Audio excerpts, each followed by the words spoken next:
حضرت مالک بن دینار 400 سال پہلے لکھتے، کہتے میں طواف کعبہ کر رہا تھا، کوئی وظیفہ پڑھتا، کوئی وظیفہ پڑھتا، ایک نوجوان دیکھا ہر چکر پہ درود شریف ہی پڑھ رہا، ہر چکر پہ درود و سلام، ہر چکر پہ درود و سلام۔ فرماتے میں نے بازو تھاما، اس کے 7 چکر پورے ہوئے تو میں نے نکال لیا، میں نے کہا تجھے اور کچھ نہیں آتا؟ کہنے لگا الحمدللہ، الحمد سے لے کر بناس تک سارا قرآن یاد ہے، تو پوچھ کیا پوچھنا چاہتا ہے؟ تو میں نے کہا تو ہر چکر پہ درود کیوں پڑھتا ہے؟ تو کہنے لگا جس سے کچھ ملے وہی کام کرنا ہے نا، اپنا نفع دیکھ کے چلنا ہے نا۔ تو میں نے کہا نفع کیا ہے؟ کہنے لگا آپ کو کیوں بتاؤں؟ تو میں نے کہا مجھے جانتے ہو میں مالک بن دینار ہوں۔ کہنے لگا حضور آپ نہ پوچھتے تو بتاتا نا، میں اپنے والد کے ساتھ حج کرنے آ رہا تھا، رستے میں پردیس میں پوزیشن خراب ہو گئی، ابا جی بیمار ہو گئے، مغرب کی نماز کے بعد اچانک ان کی طبیعت بگڑی اور وہ انتقال کر گئے، ایک میں ایک میرے والد، تیسرا شخص کوئی نہیں۔ کہتے ہیں بڑا پریشان، ایک میرے پاس لالٹین، ایک دیا، ایک روشنی کا بندوبست ابا جی کے چہرے کے قریب کیا تو چہرہ کالا سیاہ ہو گیا، رات بھی اندھیری، جنگل کا زمانہ، شالا پردیسی کوئی نہ تھی، کخ جنا تو پارے۔ کہتے ہیں رستہ بڑی پریشانی، جب میرا کوئی بس نہ چلا تو ایک درخت کے ساتھ ٹیک لگا کے بیٹھ گیا، رونے لگا یا اللہ کو مہربانی کر۔ کہتے نظر نیچے تھی تو خوشبو آنے لگ گئی، خوشبو مہکی، ذرا میں نے آنکھ کھلی تو میں نے ایک نور چمکتا دیکھا۔ کہتے ہیں میرے قریب سے کچھ لوگ گزرے، لگا یوں کہ یہ زمین کے باسی نہیں، یہ دنیا کے رہنے والے نہیں۔ 5 لوگ گزرے، 4 ستارے تھے اور درمیان میں ایک آفتاب تھا۔ کہتے وہ گزرے، میرے قریب سے گزرے تو میں کھڑا ہوا، میں نے کہا کہیں جا رہے ہیں، ان کے ارد گرد نور ہی نور۔ کہتے ہیں میں حیران ہوا کہ میرے باپ کی میت کے قریب جا کے وہ کھڑے ہو گئے، ایک نور والے، ایک روشنی والے، ایک خوبصورت مکھڑے والے نے، جو ان چاروں کے مجھے سردار لگتے تھے، انہوں نے جیسے ہی میرے ابا جی کے چہرے سے نقاب ہٹایا اور پھر انہوں نے میرے والد کے چہرے پہ ہاتھ پھیرا، ظلمت کو ان کے نور نے کافور کر دیا، جس پر پڑی نظر اسے بھی نور کر دیا۔ بعد مرن دے مکھڑا میرا ہو جاوے جے تازہ، سمجھ لینا محبوب میرے نیان پڑھیا جنازہ۔ فرماتے چہرے پہ ہاتھ پھیرا تو میرے باپ کا چہرہ نورون علی نور ہو گیا۔ فرماتے ہیں وہ اوپر کپڑا دے کے دوبارہ پیچھے کی طرف پلٹے تو میں قدموں میں بیٹھ گیا۔ توجہ ہے آپ کی؟ کہتے ہیں میں قدموں میں بیٹھا، میں نے کہا اس پردیش میں، اس دکھ میں، اس تکلیف میں آنے والوں کون ہو؟ کہتے ہیں ان میں سے ایک چھوٹے قد والے نورانی چہرے والے بولے، کہنے لگے تو نہیں جانتے میں علی ہوں، یہ عثمان ہے، وہ ابو بکر ہے، یہ عمر ہے، اور تجھے پتا ہے یہ جو نورانی چہرے والے ہیں یہ اللہ کے محبوب ہیں، مدینے سے آئے ہیں۔ کہا اس غربت میں، تنہائی میں، اس دکھ میں میرے رسول پاک نے پیچھے رخ پھیرا، کہتے حضور نے سینے سے لگایا، فرمایا فکر نہ کرنا، سویرے فوجیں آئیں گی جنازہ پڑھنے، سویرے فوجیں آئیں گی، فکر نہ کرنا۔ کہتے میں قدموں سے لپٹ گیا، اتنی بھی جلدی کیا ہے، ذرا ٹھہر جائیے، ساری عمر گزار کے آئی ہے یہ گھڑی۔ میں نے کہا محبوبہ مہربانی فرمائی، کرم نوازی فرمائی، حضور اتنی بندہ نوازی کی آئے ہو تو سونیا بتاؤ تو صحیح، آخر میرے باپ میں کیا ایسا تھا کہ ان دکھوں میں آپ آئے اور آ کے نور علی نور کر گئے، روشنیاں بانٹ گئے۔ میرے مرنے پہ ہر سو شور مچ جائے گا، دیکھو گے کہنے الوداع سرکار خود تشریف لائیں گے۔ کہا اس موقع پہ الوداع کہنے آئے ہو؟ تو فرماتے ہیں حضور نے فرمایا تجھے پتا ہے تیرا باپ ہر لمحہ مجھ پر درود پڑا کرتا تھا، ہر گھڑی سلام بھیجتا تھا، اس نے عمر بھر مجھے بھلایا نہیں، اس نے مجھے نہیں بلایا تو میں اسے کیسے بھول جاتا، اس نے مجھے نہیں بلایا تو میں کیسے بھول۔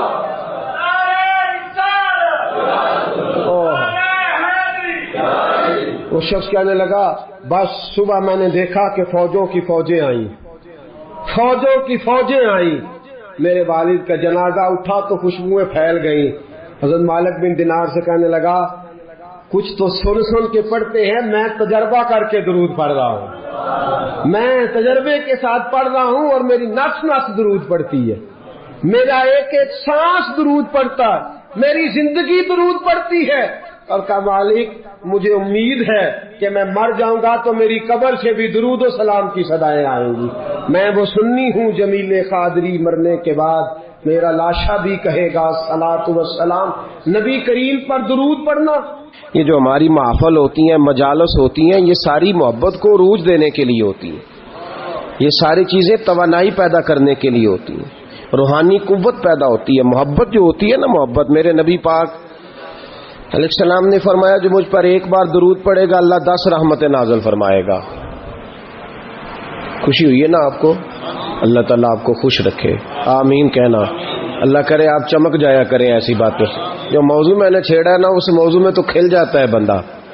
کہا نبی پاک علیہ السلام نے فرمایا جو ایک بار درود پڑے اللہ 10 رحمتوں کا نزول فرماتا ہے، 10 گناہ معاف فرماتا ہے، 10 درجے بلند کرتا ہے۔ ایک حدیث میں فرمایا جو 10 بار پڑھے گا اللہ 100 رحمت نازل کرے گا، جو 100 بار پڑھے گا اللہ 1000 رحمت نازل فرمائے گا، اور ایک جگہ فرمایا جو 1000 بار پڑھے گا نا اللہ اس کی پیشانی پہ لکھ دے گا کہ یہ بندہ نفاق سے بھی بری ہے اور دوزخ کی آگ سے بھی بری ہے۔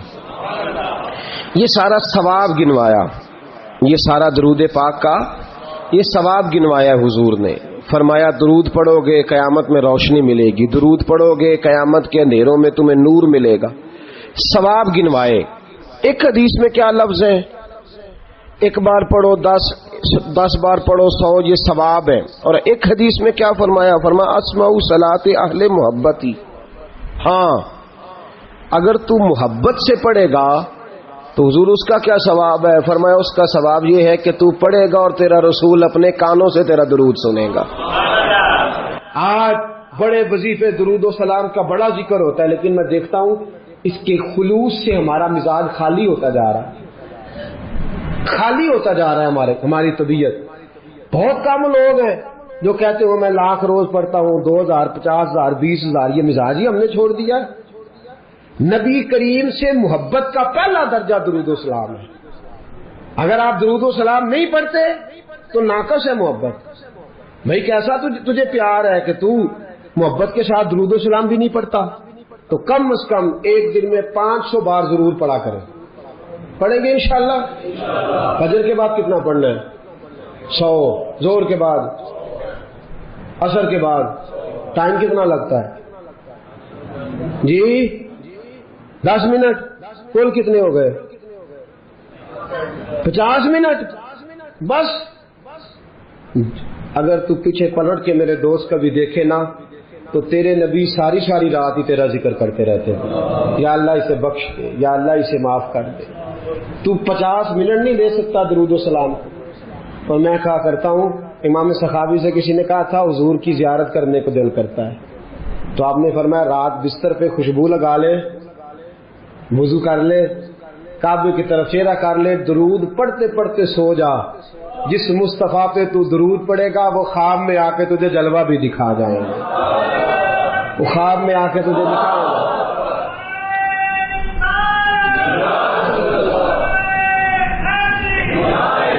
علامہ اسماعیل حقی نے تفسیر روح البیان میں لکھا ہے قیامت کا دن غیبہ غیبی کا عالم نفسا نفسی پکارا جا رہا ہے، اعمال کھلنے لگ گئے۔ ایک بندہ ہے گناہ گار ہے، خطا کار ہے، اسی اشعار ہے، بھول گیا، خطائیں ہو گئی، ایمان سلامت لے کے گیا، آیا کرتا تھا مسجد، لیکن کسی گناہ میں بھی الجھ جاتا تھا۔ ہوا یہ کہ معاملہ اتنا بگڑا کہ گناہ زیادہ ہو گئے، نیکیاں کم پڑ گئیں، اعمال کھلنے لگے تو یہ کانپنے لگا، نتیجہ یہ نکلا کہ تو فیل ہو گیا ہے۔ فرشتوں نے تھاما، گھسیٹ کر جہنم کی طرف لے جانے لگے۔ حضرت آدم کی نظر پڑ گئی، باپ ہے نا ساری مخلوق کے، باپ کو تکلیف ہوتی ہے، نظر پڑی۔ حضرت آدم علیہ السلام اس کی طرف نہیں گئے، دوڑے واپس آئے، کہنے لگے یا محمد صلی اللہ، ہر نظر کانپ اٹھے گی محشر کے دن خوف سے، ہر کلیجہ دہل جائے گا، اوڑھ کر کالی کملی وہ آ جائیں گے، سارے محشر کا نقشہ بدل جائے گا۔ کہا یا محمد صلی اللہ، حضور نے کہا اے کل انسانیت کے بعد کیا ہوا؟ اب وہ دیکھتے ہو آپ کے غلام کو فرشتے گھسیٹ کے لے جا رہے ہیں. جناب آدم بھی جانتے ہیں کہ مصطفیٰ کو کہہ دیا تو حضور دوڑیں گے. حضرت علامہ اسماعیل حقی نے لکھا ہے کہ نبی کریم بھاگتے ہوئے تشریف لے جائیں گے. فرشتوں سے پوچھیں گے کہاں لے جا رہے ہیں؟ دوستو توجہ کرنا ذرا میری بات پہ. دکھوں میں جو شخص خالی تسلی دے دے اس کی بھی بڑی بات ہوتی ہے. اور اس عالم میں جو بھاگ کے جا کے بچا لے دوزخ کے دروازے، کہاں لے جا رہے ہو؟ فرشتے کہتے ہیں محبوب اس کے گناہ زیادہ نکلے، نیکیاں تھوڑی ہیں، اعمال تلے ہیں. حضور فرماتے ہیں واپس لاؤ نا، واپس لاؤ نا. واپس لائے، میزان لگ گیا. محبوب نے فرمایا میرے سامنے تولو. جب تلنے لگے باقی ساری نیکیاں کرامن کاتبین نے لکھی ہیں. درود والی پرچیاں حضور نے سنبھال کے رکھی ہوئی ہیں. باقی نیکیاں کرامن کاتبین کے دفتروں میں ہیں. درود و سلام کی پرچیاں رکے میرے مصطفیٰ نے سنبھال کے رکھے ہیں. جب اعمال تلنے لگے گناہ زیادہ نیکیاں تھوڑی، حضور نے فرمایا ٹھہرو.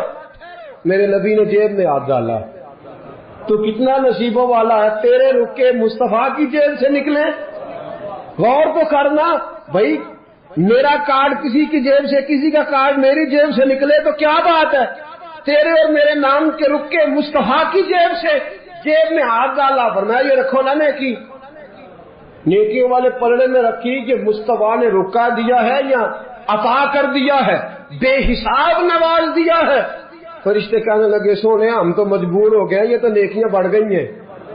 حضور یہ تو پلڑا وزنی ہو گیا. چلو دوڑ جاؤ، بلاؤ جنت والوں کو، جنت والوں کو بلاؤ. پتہ سارا ہے سردار نو کیتیاں دا، پتہ یہ پردہ چا پایا یہ پلا ہو سی. پتہ سارا ہے سردار نو کیتیاں دا. قدموں میں بیٹھ گیا، پیر پکڑ لی، کہا سونے میرے تو عمل ہی نہیں. پتہ سارا جو حضور میرے تو عمل ہی نہیں، تو یہ رکا کدھر سے آیا؟ حضور نے فرمایا فلاں مجلس میں تو بیٹھا تھا، فلاں محفل میں تو بیٹھا تھا، تو نے میرا نام سنا، تو نے میرا ذکر سنا، تو نے میرا تذکرہ سنا، تو تو نے پیار سے درود پڑھا. اسمعوا صلاۃ لاہل المحبہ، جو محبت سے پڑھے میں سن لیتا ہوں. میں نے تیرا سنبھال کے رکھا تھا، تیرے کام آ گیا. دوستو دنیا کی مہمات میں تو بندہ بچ ہی جاتا ہے، پھنسے گا قیامت کے دن اور بچے گا درود پڑھنے والا، حضور پر سلام پڑھنے والا، جس کی عادی ہوگی زبان درود و سلام کی. امام شافعی انتقال کر گئے. شاگرد نے خواب دیکھی، کہا حضرت جی کیا بنا؟ کہنے لگے خدا نے مجھے سجا سوار کے جنت میں بھیجا. کس طرح سجا؟ کہا حضور بھیجنا تو تھا، آپ محدث سے بہت بڑے فقہ کے امام سے، کیا بات تھی؟ کہنے لگے اس لیے نہیں، بات کوئی اور ہے. کہا حضور کیا؟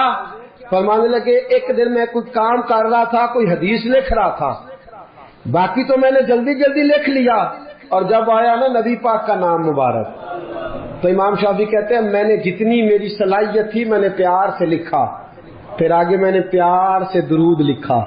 میں نے قلم کو روکا، اتنا وقت پورے صفحے پہ نہیں لگا جتنا وہ حضور کے نام اور درود پہ لکھا. کہتے ہیں بس میں نے پیار سے لکھا تھا، پیارے رب کو پیارا لگ گیا.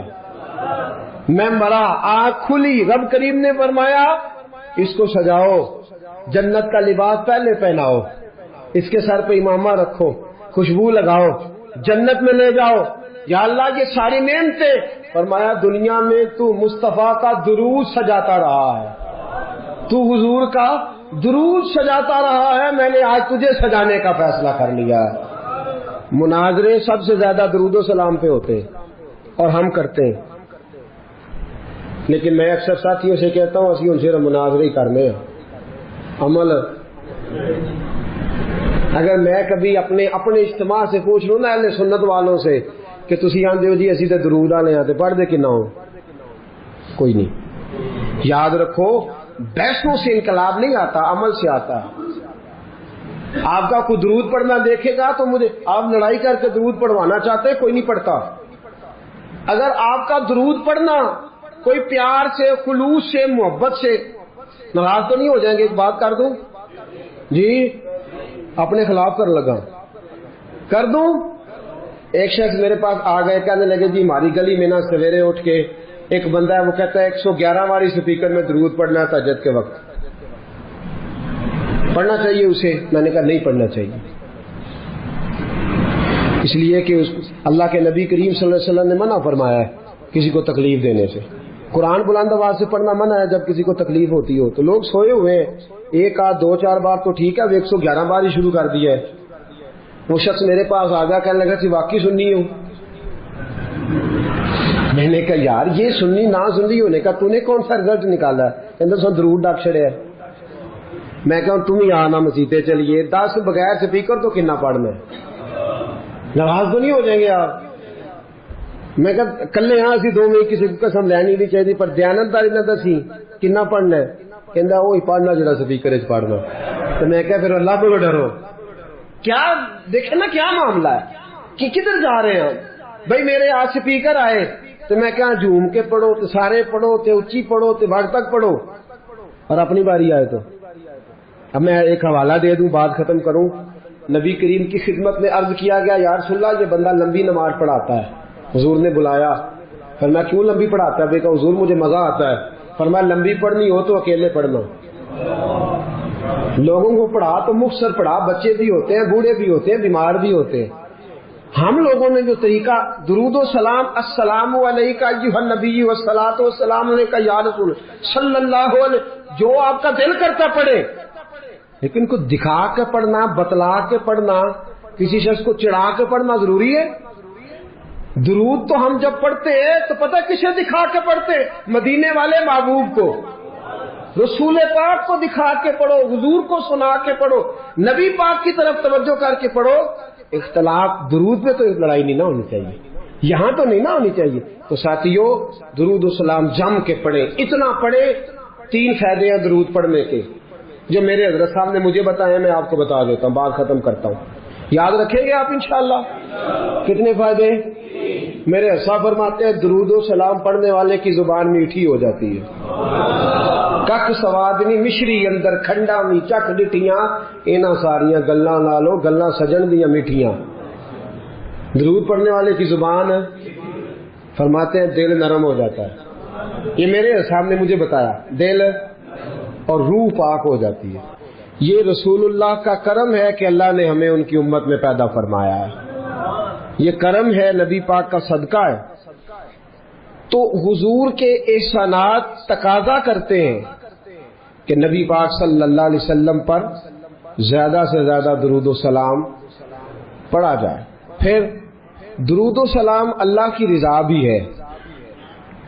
اللہ چاہتا ہے کہ میرے بندے میرے نبی پر درود پڑھے. درود و سلام نبی پاک صلی اللہ تعالی علیہ وآلہ وسلم پر اللہ کی رضا بھی ہے، اور خود نبی پاک کی بھی رضا ہے کہ لوگ ان پر درود پڑھیں. یہ جو سورہ احزاب کی آیت ہے نا، ان اللہ و ملائکتہ یصلون علی النبی، یہ اس کا شان نزول ذرا دیکھیے گا کیا ہے. پہلے تو لوگ مقابلہ کرتے رہے حضور علیہ السلام کے ساتھ، فکری مقابلہ جاری رہا. فکری وہ کہتے تھے نہیں ایک خدا کیسے نظام چلا سکتا ہے، معاذ اللہ ممکن ہی نہیں، زیادہ لوگوں کی ضرورت ہے، بت یہ وہ باتیں ہوتی تھی. پھر جب فکری اور علمی جگہ پہ ناکام ہو گئے تو پھر انہوں نے تلوار کی جنگ لڑنی شروع کر دی. بدر میں تلواریں لے کے آ گئے، احد میں تلواریں لے کے آ گئے. جب وہاں بھی ناکام ہوئے تو شخصی اعتراض، جب کوئی بندہ کسی شخص کی قوت کا، طاقت کا، علم کا جواب نہیں نہ دے سکتا، پھر وہ شخصی اعتراض کرتا ہے کہ انجدہ ہے تو بندہ ہی نہیں ٹھیک. اب یہ کیا ہے؟ شخصی اعتراض وہ لوگ کرتے ہیں جو بڑے نچلے طبقے کے لوگ ہوتے ہیں، چھوٹے ذہن کے لوگ. کسی کی ذات پر اعتراض کرنا، اس کی شخصیت کو مورد الزام ٹھہرانا، یہ چھوٹے لوگوں کی بات ہے. چھوٹے لوگوں جب کسی شخص کو آپ چھوٹی بات کرتے دیکھیں نا تو سمجھے خود ہی بڑا چھوٹا ہے. جو بڑی بات کرنے والا ہوتا ہے وہ بندہ بڑا ہوتا ہے. کفار مکہ نے کیا کیا؟ شخصی اعتراض شروع کر دیے، نبی پاک پہ معاذ اللہ استغفر اللہ الزام لگانے شروع کر دیے۔ اب میں ان الزامات کی طرف نہیں جاتا، وہ درد کا ایک معاملہ ہے، وہاں اگر بات چھڑی جائے تو بڑی تکلیف دہ مسئلہ ہے۔ ایک بات صرف کرتا ہوں، ایک سب سے بڑا الزام یہ لگاتے تھے کہ حضور کی تو اولاد ہی کوئی نہیں، معاذ اللہ استغفر اللہ۔ پھر ایک بہت بڑا الزام یہ لگاتے تھے کہ انہوں نے 11 نکاح کیے ہیں، صرف 2 بیویوں سے اولاد ہوئی ہے، باقی جگہ پہ تو معاملہ ہی کوئی نہیں۔ پھر جب نبی پاک صلی اللہ علیہ وسلم نے کچھ مال غنیمت 5واں حصہ حضور کا تھا، تو وہ مال غنیمت کا 5واں حصہ حضور اپنے پاس رکھنے لگے، اس میں سے حضور نوازتے تھے غریبوں کو، مسکینوں کو، کہنے لگے پیسے آنے لگے ہیں تو انہوں نے بھی سمیٹنے شروع کر لیے۔ تو معاذ اللہ یہ الزامات، اب شخصی اعتراضات، ذات پر جب تنقید ہونے لگی تو حضور پریشان ہوئے۔ عام عزت دار آدمی کے بارے میں بھی کوئی شخص بات کرے تو اسے تکلیف ہوتی ہے۔ کائنات میں سب سے زیادہ عزتیں اللہ نے میرے نبی کو عطا فرمائی ہیں، کل کائنات کی عزتوں کے وارث رسول پاک ہے۔